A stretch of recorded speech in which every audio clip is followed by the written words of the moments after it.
નમસ્કાર, હું છું જયેશ. ભાગ્યમંત્ર કાર્યક્રમ થકી ફરી એકવાર એક વિશિષ્ટ ચર્ચા લઈને આવ્યા છે અને આ ચર્ચા આપના માટે ખૂબ મહત્વની છે. અને જો આપ લગ્ન માટે વાંછુક છો તો ચોક્કસપણે આજનો કાર્યક્રમ આપે જોવો રહ્યો, કારણ કે લગ્ન સંબંધી જો કુંડળીનો મેળાપ કરી રહ્યા છો અને મંગળ સંબંધી જો કોઈ આપને પ્રશ્ન છે તો એ તમામ મૂંઝવણો આજે આપની દૂર થવાની છે.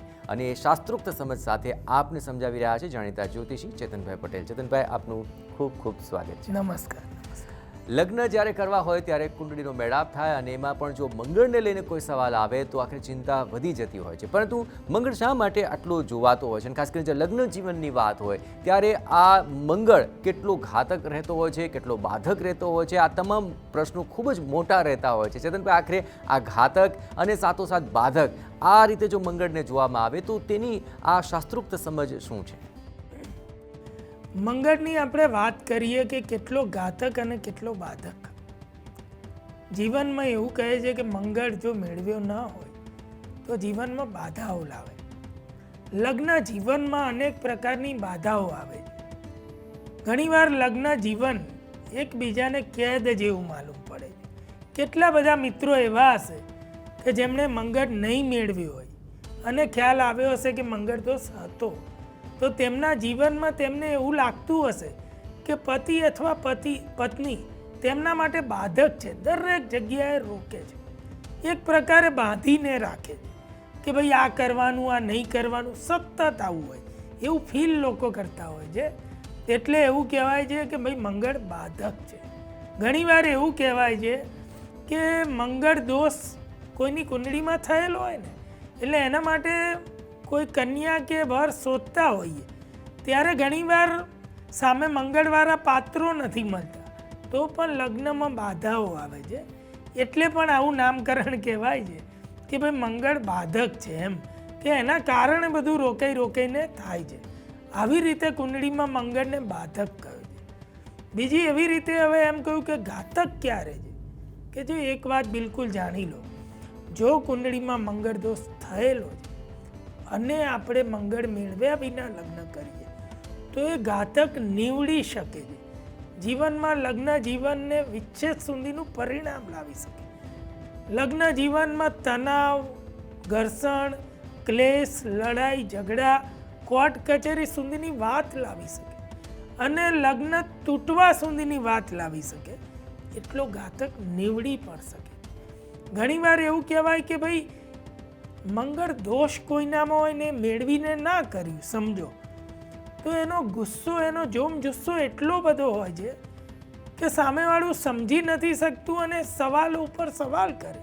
ત્યારે મંગળ દોષ જેને એટલો બધો હોય એટલો આક્રમક બની જાય. ઘણીવાર મારઝૂડ સુધીના સમાજમાં કિસ્સાઓ આવે છે, આપણે જોઈએ છે. અને જેને કારણે કે ઘણીવાર કોઈ કોર્ટ કચેરી, પોલીસ કેસો, કોઈને વાગવું, કોઈને બહુ વધારે પડતું કંઈ નુકસાન થવું, જાનમાલનું નુકસાન થવું, એવી પણ બાબતો હોય. ઘણીવાર લગ્ન જીવન શું વ્યક્તિગત જીવન ટૂંકાઈ દેવા સુધીની બાબતો આવી જાય છે. આ મંગળ અતિ ભારે હોય અને જ્યારે આવું નિવારણ ન થયું હોય ત્યારે ઘણા કિસ્સાઓમાં આવું બને છે. એટલે એને એટલો ઘાતક પણ કહ્યું છે. એટલે સમજીને, જાણીને, વિચારીને આપણે મંગળ મેળવીને કરીએ તો જ્યારે શાસ્ત્રમાં આ વાતને ઋષિમુનિએ વણી છે એ આપણા લગ્ન જીવનના કલ્યાણ માટે કેવળ આ મેળવીને કરો આપ, તો એવું કહેશે કે મુશ્કેલી નથી આવતી એવું નહીં, કોઈ લડાઈ ઝઘડા કે ઘર્ષણ નથી થતું એવું નહીં, પણ નોમિનલ બને છે કે જે આપણે એકબીજા સમજી શકીએ. પેલું સમજ બહારનું બને છે. જેનો મંગળ હોય ને અને કોઈ સામેવાળા પાત્ર મંગળ ના હોય એ એનો ગુસ્સો કે એની વસ્તુ સમજી જ ના શકે. એના કારણે આ વસ્તુ ઘાતક બને છે. એટલે ઋષિમુનિ એવું કહે છે કે જો તમે મંગળને અવગણશો તો એ જીવનમાં ઘાતક નીવડી શકે. બિલકુલ, ઘણી વાર એવું થાય છે જે વાળ્યા ન વળે એ આખરે ઠોકરે વળે. ઘણા લોકો વિજ્ઞાનને એટલું બધું માનતા હોય છે કે બીજા કોઈ શાસ્ત્ર, બીજા કોઈ વિજ્ઞાનને, શાસ્ત્ર સંબંધી વિજ્ઞાનને માનવા તૈયાર નથી હોતા. અને ઘણીવાર એટલી બધી વાર હેરાનગતિ હોય છે છતાં પણ તેઓ આ વાત માનવા તૈયાર નથી હોતા. અને મંગળ સંબંધી આવી જ્યારે બાબતો આવતી હોય છે ત્યારે એ તમામ લોકો માટે એ જાણવું ખૂબ જરૂરી છે કે જો આ પ્રકારે જાતકની કુંડળીની અંદર મંગળ હેરાન કરતો હોય તો આખરે તેના ગેરફાયદા ચોક્કસપણે જાણી લો. કદાચ તેને જેથી આંખ ખુલી શકે. તો ચેતનભાઈ, આખરે મંગળ આ રીતે જો પરેશાની આપતો હોય તો તેના એવા કયા ગેરફાયદા છે એ ખાસ ચોક્કસપણે એ તમામ લોકોને જણાવો કે જે આ તમામ બાબતોને લઈને જલ્દી તૈયાર નથી થતા હોતા કે આવી પણ કોઈ વસ્તુ કુંડળીની અંદર હયાત હોય છે. જો મંગળના ગેરફાયદા આપણે કહીએ, મંગળના સૌથી પહેલો એક ગેરફાયદો એવો છે કે વ્યક્તિને બહુ ઉતાવળીઓ બનાવી દે છે, બહુ કડક વ્યક્તિત્વવાળો બનાવે છે, બહુ ગુસ્સાવાળો બનાવે છે, બહુ તોછડું બોલવાવાળો, એક ઘા અને બે કકડા, ઓલવેઝ આક્રમક બનાવે છે. આ ફાયદાની વાત નથી. લગ્ન જીવનની સાપેક્ષમાં આપણે વિચારીએ, લગ્ન જીવન માટે આ બધું હોવું ના જોઈએ. કોઈ યુદ્ધ કરવા જવાનું હોય, કોઈ ગેમ્સમાં કોઈ કોમ્પિટિશનમાં ઉતરવાનું હોય, કોઈ ગેમ્સમાં હાર જીત કરવાની હોય તો આ બધી વસ્તુ બરાબર છે. જોમ, જુસ્સો, તાકાત, શક્તિ, ઉતાવળ, ઝડપ બધું જ અનિવાર્ય, પણ લગ્ન જીવનની બાબતમાં નહીં. ત્યાં સુમેળ, શાંતિ, પ્રેમ, દયા, કરુણા, લાગણી, હેત આ બધાની જરૂર છે. અને ટૂંકમાં વસ્તુ એટલે જ છે કે એ વસ્તુ જે મંગળના ગેરફાયદા એ લગ્ન જીવનમાં આ બધી વસ્તુ બતાવે છે. જોમ, જુસ્સો, તાકાત, શક્તિ. પતિ અથવા પત્ની જોડે કોઈ શક્તિનું પરાક્રમ નથી જ બતાવવાનું. એટલે એ બધી વસ્તુ એવું કહેવાય કે એનો ગેરફાયદો છે. લગ્ન જીવન માટે મંગળનો ગેરફાયદો કહીએ ને તો જે તમારામાં સાહસ છે, જે શૌર્ય છે, જે શક્તિ છે, જે ગુસ્સો છે, જે તાકાત છે, જે છેક સુધી લડી લેવાની તાકાત છે, જે એવું કહેવાય કે શસ્ત્ર અસ્ત્ર ઉગામવાની તાકાત, હાથ ઉપાડવાની તાકાત છે, એ તાકાત ઘરમાં વપરાય એક મોટો ગેરફાયદો, જેનાથી જીવન એવું કહેવાય કે દુઃખ અને ક્લેશથી ભરાઈ જાય છે અને લગ્ન જીવનમાં કાંટા લાગે છે અને એકબીજાની વચ્ચે બિલકુલ પ્રેમ રહેતો નથી. આ લગ્ન જીવનમાં મંગળના ગેરફાયદા છે. બિલકુલ, આપણે ગેરફાયદા જણાવી દીધા. એ પરથી મને એવું પણ લાગે છે કે દરેક સિક્કાની બે બાજુ હોય. તો જે કુંડલીમાંના જાતક છે એ માંગલિક છે તો આખરે તેના ફાયદા પણ મારે જાણવા છે. કારણ કે ઘણીવાર એવું થાય છે કે આટલું બધું પરાક્રમ, આટલું બધું ગુસ્સો, તો ઘણા એવા કપલ હોય છે લડીને પણ સાથે હોય છે અને એટલા બધા લડતા હોય છે કે ઘણીવાર બીજા લોકોને પણ એવું થતું હોય છે કે આના કરતાં લોકો છૂટા થઈ જાય તો સારું. તો આવા ગેરફાયદા તો આપણે બતાવી દીધા, પરંતુ શું માંગલિક હોવું અને એક માંગલિકની બીજી માંગલિક સાથે કુંડળી મેળાપ કરીને લગ્ન કરે તો એવા માંગલિક સુખી પણ થતા હોય છે? મતલબ કે ત્યાં ફાયદા તો છે. તો આવા માંગલિકોને કુંડળીના ફાયદા શું છે એ પણ જણાવી દો. બહુ સાચી વાત છે. ફાયદા જાણવા બિલકુલ જરૂરી છે. માંગલિક હોવું ને એ સૌથી મોટો ફાયદો છે. પણ લગ્ન જીવનમાં માંગલિકતાનો ફાયદો ત્યારે જ મળે છે કે તમારી સાથે જોડાયેલી વ્યક્તિ પણ માંગલિક હોય. તો તમારે સમજવાનું કે આ મંગળ દોષ એક બહુ મોટો યોગ બની જાય. બે વ્યક્તિ કે બે વસ્તુ જોડાય ને એને શાસ્ત્રમાં યોગ કહે. મંગળ દોષ ત્યારે કહેવાય કે વ્યક્તિ એકલો હોય ત્યારે દોષ કહેવાય. બે જોડાઈ જાય, પતિ અને પત્ની બંને માંગલિક, તો યોગ બની જાય. એટલે આવી રીતે આપણે વાત કરીએ કે ફાયદો કરી દે. જો યોગ બને તો ચોક્કસ ફાયદો થાય. શું ફાયદો થાય? તો કે બંને માંગલિક હોય ને બંને સાહસિક હોય. જીવનમાં જ્યાં સાહસ કરવાનું હોય ને એકબીજા માટે બાધાઓ ના ઊભી કરે, એકબીજાને સપોર્ટ કરે. કર હું તારી જોડે છું. કંઈ પણ કરવાનું હોય ને જીવનમાં, કંઈ હાસિલ કરવાનું હોય ને તો બીજાનો સપોર્ટ મળે.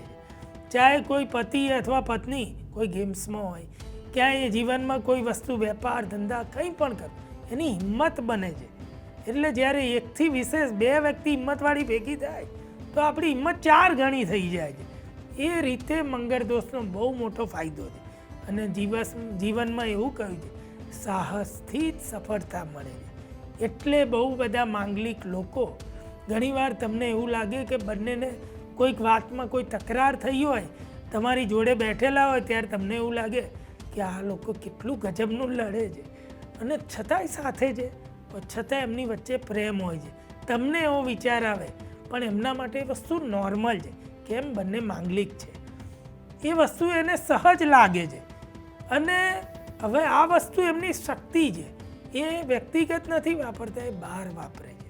અને એનાથી જીવનમાં સાહસ કરી ઘર લે, મકાન લે, ગાડી લે, જમીન લે, ધંધો કરે, નોકરી કરે, મોટી તક આવે તો છલાંગ લગાવે.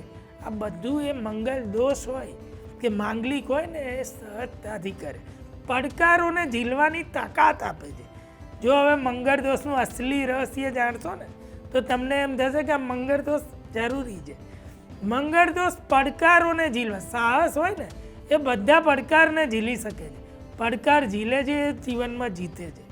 એટલે એવું કહેવાય કે એ લોકો ઝડપી સુખી થાય છે, ઝડપી પ્રગતિ કરે છે. જો બંને માંગલિક મેચ કરી અને લગ્ન કરે તો જીવનમાં હિંમત કરી અને ભલભલું કામ કરી લે છે. એના કારણે એ લોકો બીજા અન્ય કરતાં ઝડપી આગળ વધી જાય છે. એ બહુ મોટો ફાયદો છે. સાહસ કરી સારામાં સારું ઘર લે છે, ગાડી લે છે, જગ્યા લે છે અને એ જીવનમાં એમને ખૂબ ફળે છે. અને જેનાથી એવું કહેવાય કે રિયલ સેન્સમાં એ લોકો લગ્ન જીવનનો અને સુખનો અહેસાસ કરે છે. આવી રીતે વેપારમાં પણ પતિ અથવા પત્ની બંને માંગલિક હોય ને, કંઈ ચઢ ઉતર આવે તો મેં એવા કેટલા પરિવાર જોયેલા છે કે એકબીજાને સપોર્ટ કરે. ને એવી પત્નીઓ જોઈ છે કે પતિને પોતાના દાગીના આપી દે છે કે એકવાર આ દાગીના પણ લડાઈ લો અને વ્યક્તિ બહાર આવી જાય અને સુખી થઈ જાય. એ બંને માંગલિક હોય ત્યારે આપણે કુંડળી ઉઠાવીને જોઈએ છે ને, આવો સપોર્ટ છે. જાન લડાવી દેવા સુધીનો પોતાની જણસ એટલે જીવનનું અમૂલ વસ્તુ આપી દેવા સુધીનું સાહસ બતાવે છે પતિ અથવા પત્ની એકબીજા માટે. કેટલા બધા કિસ્સા અમે એવા જોયા છે અભ્યાસમાં. ઘણીવાર પત્ની અથવા પતિને કોઈ કિડનીની જરૂર હોય, કોઈ અંગની જરૂર હોય, એવા કિસ્સામાં પણ ભલે કદાચ બહુ ઓછા કિસ્સા જોયા છે પણ એમાં પતિ અથવા પત્ની બંને માંગલિક છે અને એકબીજાની કિડની આપી દે. આટલું સાહસ આવે એટલે આ એટલો મોટો રાજયોગ કે એટલો મોટો ફાયદો હોય. તમે લાખો કરોડો રૂપિયા ખર્ચો તો એવું તમને કદાચ જીવનમાં ન મળે જે જીવન સાથી આપી દે છે. એટલે જાન એકબીજા માટે આપી દે છે ને એ આ મંગળ દોષવાળા લોકો. જાન આપવામાં સાહસ જોઈએ. એટલે એવું કહ્યું છે કે ભાઈ માંગલિક હોય એના પણ એટલા બધા ફાયદા છે કે જે આ તો મેં ખાલી દાખલા આપ્યા. તમે આ સાહસને જીવન સાથે જોડી અને અનેક ચીજ સાથે જોડી લો એવા કેટલા બધા પતિ પત્ની તમને દેખાશે બંને જોડે વ્યવસાય કે વેપાર કર્યા હોય અને એ લોકો આગળ છે. આજે ચાહે એમેઝોનના માલિકો જુઓ કે અન્ય, તમે એ લોકો સાથે વેપાર કર્યા છે. ચાહે કેટલા બધા આજના સમયમાં એવા દાખલા મળશે. પતિ અને પત્ની બંને માંગલિક હોય અને જીવનમાં બહુ મોટી હરણફાળ ભરી છે. બે એકબીજાની શક્તિ બને. બિલકુલ. આપ આટલા વર્ષોનો જે અનુભવ છે તે ચોક્કસપણે આખરે આ વાતોમાં, આ શબ્દોમાં પડઘાઈ રહ્યો છે. કારણ કે મંગળથી હંમેશા ડરાવનારા લોકો હોય છે. આપણે ગેરફાયદા ડરાવે ત્યારે ચોક્કસપણે હું ડરી ગયો હતો, પણ હવે ફાયદા બતાવી રહ્યા છો તો ચોક્કસપણે એમ થાય છે કે આટલા બધા મંગલિક હોવાના ફાયદા છે. પણ છતાં પણ ઘણા એવા જાતકોની કુંડળી માંગલિક અનાયાસે થઈ ગઈ હોય છે અને કોઈ સારા જ્યોતિષ પાસે ગયા હોય અને તેમના લગ્ન મેળાપ પણ બંનેના માંગલિક હોવાથી સરસ રીતે થયા, પણ છતાં આટલી છણાવટ તેમને નથી ખ્યાલ હોતો અને આપણા કાર્યક્રમ થકી એ વાત તેમને જાણવા મળી રહી છે. પણ જે જાતક આવી રીતે માંગલિક છે, મેળાપકમાં આવી ગયા છે પણ કોઈ જાણકારી નથી, છતાં પણ જે તકેદારીની વાત આવા જાતકોએ રાખવી જોઈએ એ તમામ સૂચનો પણ ચોક્કસપણે જણાવી દો. હવે છતાં પણ આપણે જાણી લો કે માંગલિક છીએ એટલે મેન એક જ વાત જાણવાની કે આપણું શૌર્ય, આપણી શક્તિ, આપણો જોમ, આપણો જુસ્સો, આપણો ગુસ્સો ઘરની અંદર નહીં. આ એક જ સૂત્ર કહ્યું છે ઋષિમુનિએ કે ઘરની અંદર આ કશું બતાવવાનું નથી. કેવળ ઘરની અંદર પ્રેમ, આનંદ અને એકબીજાની લાગણી સિવાયની કોઈ વાત નહીં. જેટલા લોકો માંગલિક છે ને એક એવો મંત્ર જાણી લે કે ઘરની અંદર શૌર્ય, સાહસ કે જુસ્સો બતાવી કોઈ પરાક્રમ બતાવવાનું નથી. જો આટલું માની લેશે પતિ અથવા પત્ની બંને માંગલિક હોય તો બંને, તો જીવન પર્યંત એવું કહેવાય કે બંને બધી બાજુમાં એકબીજાની શક્તિ અને પૂરક બની જશે અને જેનાથી એ ધારશે એવું જીવનમાં હાસિલ કરી શકશે. જો બંને માંગલિક છે, બંને તાકાતવર છે ને બંને હરીફાઈ કરે, બંને શક્તિ લગાવે તો નુકસાન બંનેને થાય છે અને બંનેનું નુકસાન બંનેનું જીવન બગાડે. એટલે આટલું જાણી લેવાનું છે કે માંગલિક છો તો પ્રેમથી, આનંદથી ઘરમાં રહો. ઘરમાં કોઈ જોમ જુસ્સો નહીં, કોઈ ગુસ્સો નહીં. થાય તો પણ કંટ્રોલ. આ વાત એટલે જ કહીએ છીએ. બસ એ કરશો અને જીવનમાં જ્યાં શક્તિ લગાવવાની છે ત્યાં લગાવો તો જીવનમાં 4 ચાંદ લાગી જશે અને રિયલ સુખ, જે સુખના સાધનો, સુખ જે મળવાનું છે એ મળશે. બિલકુલ. તો આખરે માંગલિક છો તો ચોક્કસપણે તે શુભ મંગલ બની શકે છે. જો આટલી સતર્કતા રાખશો, આટલી સાવધાની રાખશો તો એ શુભ મંગલ સાવધાન થઈ જશે અને આપણું જીવન છે વધારે સમૃદ્ધમય, શાંતિમય અને સુખમય બની રહેશે. અને ખૂબ સરળ રીતે આ બાબતો આપ સુધી ચેતનભાઈ થકી પહોંચી છે. ચેતનભાઈ, આપનો ખૂબ ખૂબ આભાર. નમસ્કાર. તો માંગલિક હોવા છતાં પણ જીવનમાં સુખી થઈ શકાય છે, થોડી સાવધાની રાખી શકાય છે, પણ એ સમજથી જ કેળવી શકાય છે. આવી જ વિશેષ રજૂઆત સાથે ફરી મળીશું. રજા આપશો. નમસ્કાર.